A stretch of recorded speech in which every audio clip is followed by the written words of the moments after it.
Hey guys, in today's video we're going to talk about how we can get a better night's sleep, because sleep is one of the most important factors when it comes to building muscle, losing body fat, getting stronger. The list goes on. There's no argument about it. Sleep is crucial. Now, for the average person, the recommendations will vary. Obviously, it's down to each individual, but you have to understand, if you are going to the gym on a regular basis and you really want to improve your body composition as much as possible, sleep is extremely important, okay? And I would probably recommend that you want to be hitting around 7 to 9 hours a night. If you do that, you are on the right track. But most people are not getting that. I work with a lot of clients, and many of them are just not getting enough sleep, and at some point down the line it's going to hold them back. So the first step to getting a better night's sleep is to try and eliminate any stimulants close to bedtime. For most of you guys, it will be caffeine, and it will be in the form of coffee or any kind of pre-workout. So if you go to the gym later on in the day and you're having pre-workouts before that gym session, it's probably going to affect how good your night's sleep is going to be, or how long it takes for you to get to sleep in the first place. Now, obviously, what you're sleeping on is going to have a huge impact on the quality of your night's sleep. And most people will have a very basic mattress, and I did when I was moving from house to house to house. When I was younger, I was renting a lot, and I often had to put up with the mattress which I was given. A lot of these mattresses are just so, the average. I don't even know how many people have been sleeping on this mattress.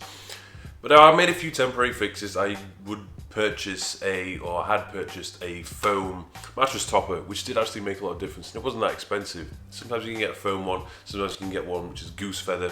Either way, they do help to actually improve the softness of the mattress itself. But since you spend a third of your life on a mattress, you may as well invest on a high quality mattress. And some of the mattresses these days are so customized that they will be put together, or you can buy one specifically for your needs. And especially someone like me, I'm a hot guy. Like, not in that way, I'm a hot guy. Like, I give off a hell of a lot of heat.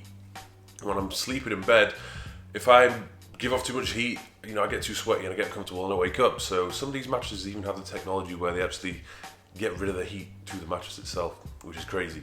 So I know a lot of people can't or may not be able to afford mattresses as a one-off. What I did when I was younger, I didn't have the money, but I made an investment and I paid it off on monthly installments for probably about 2 or 3 years. It was crazy. I definitely couldn't afford it at the time, but it was probably one of the best purchases I've ever made. So highly recommend you invest in a good quality mattress. Sleeping position is also going to be important, okay? Whatever position you're in, or whatever position you're likely to sleep in, you want to make sure that your head and your neck is in line with the rest of your spine, okay? If you're sleeping, on your side, you want to have at least 1 to 2 pillows, which is going to allow you to keep that neutral position.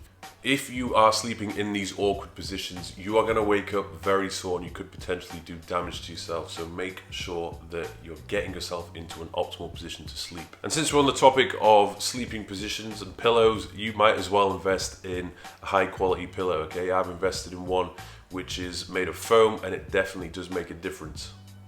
Another thing which is important is room temperature. You want to make sure that your room is not too hot, but then again, not too cold. I personally like my room to be pretty damn cold so I can wrap up. I've always found whenever I've been traveling, or if it's just a pretty hot summer in England, if it's too hot in my room, I'm going to struggle to sleep. Same thing goes with if I'm sharing a bed. When I share a bed with someone, I'm a girlfriend, I find that it takes a little bit longer for me to get to sleep, because obviously 2 bodies in a bed giving off heat creates more heat overall. So whatever you can do, try and reduce it. So if it means getting a thinner duvet, do that. If it means opening a window, turning your air conditioning on, or leaving the door open. Room lighting is also going to be a big factor. You don't want bright, harsh lights in your face just before you go to bed. I have loads of different mood lightings, which I'm almost seducing myself to sleep. That's what you want to think about. You want to enhance yourself into this environment, which is going to help you go to sleep. Don't be like, bright lights in your face, go to sleep, Mike. No, you want to seduce yourself to sleep, okay? It's a calm, nice, cool, relaxing environment.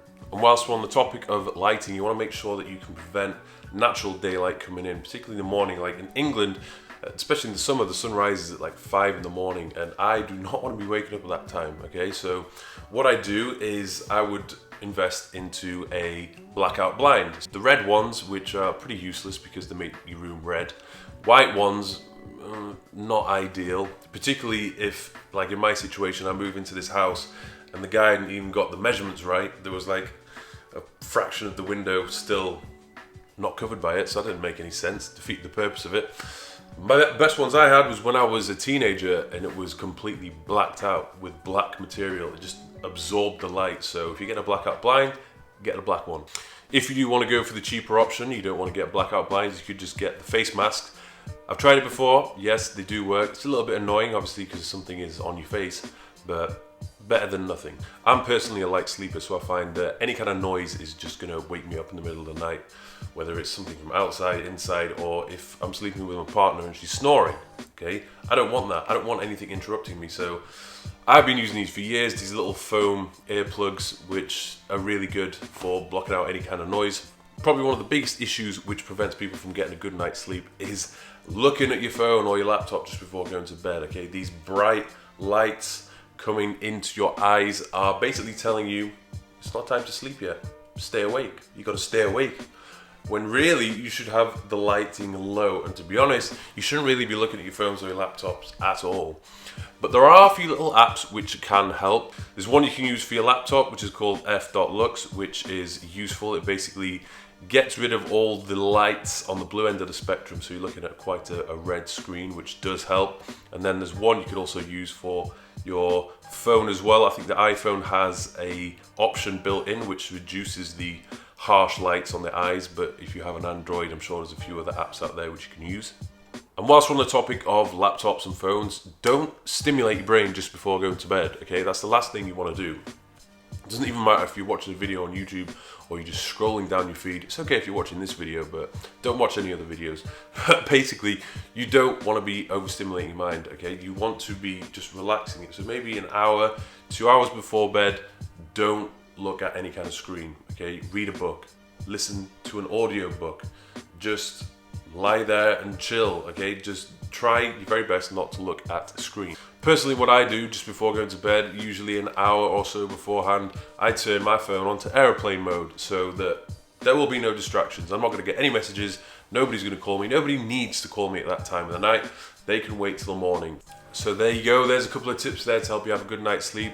Like I said at the start of this video, sleep is one of the most important factors when it comes to you reaching your goals. Regardless of what that goal is, sleep is going to make a hell of a difference. I know for a fact, if I don't get more than 6 hours sleep, I'm going to have a tough day.